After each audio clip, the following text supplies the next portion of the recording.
Tatlong syudad sa Metro Manila ang naitalang may pinakamaruming hangin makaraan ang pagdiriwang ng bagong taon noong Miyerkules.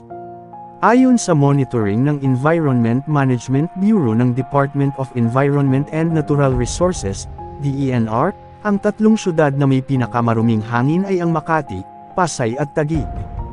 Ayon sa EMB, ang kalidad ng hangin sa tatlong nabanggit na lungsod ay acutely unhealthy.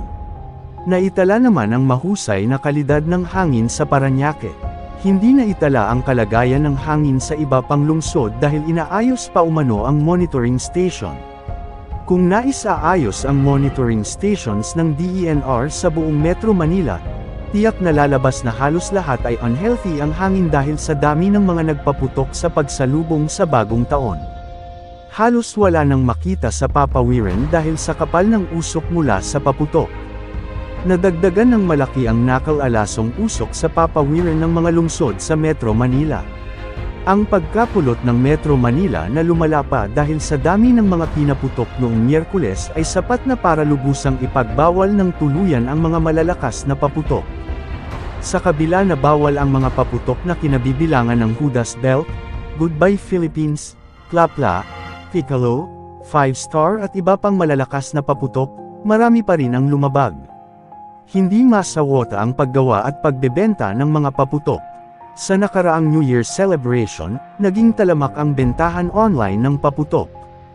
Hindi ma-monitor ng PNP ang mga nagbebenta online kahit nakipag-coordinate na sila sa mga sikat na kumpanyang nagde-deliver ng produkto. Ibawal ng pamahalaan ang paggawa at pagbebenta ng mga paputok upang may salba ang tuluyang pagkalason ng hangin sa Metro Manila. Ang pagkalason ng hangin ay nagdudulot ng pagkakasakit ng mga tao, lalong tumitindi ang lason dahil sa usok ng mga paputok. Sa report ng Department of Health, DOH, ang mga sakit na nakukuha sa paglanghap ng hangin na may lason ay allergies, acute respiratory infections, chronic obstructive pulmonary diseases, cancer at cardiovascular diseases.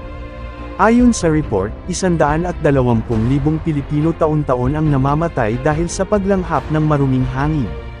Sa pinakahuling pag-aaral, pangatlo ang Pilipinas sa mga bansa sa Asia na maraming namamatay dahil sa air pollution.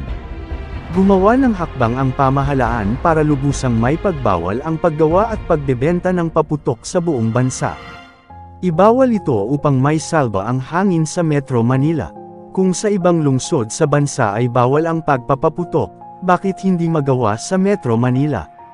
At hindi lang paputok ang nakapagdagdag dumib sa hangin, kabilang dito ang mga kabi-kabilang usok ng sasakyan sa iba't ibang panig Metro Manila.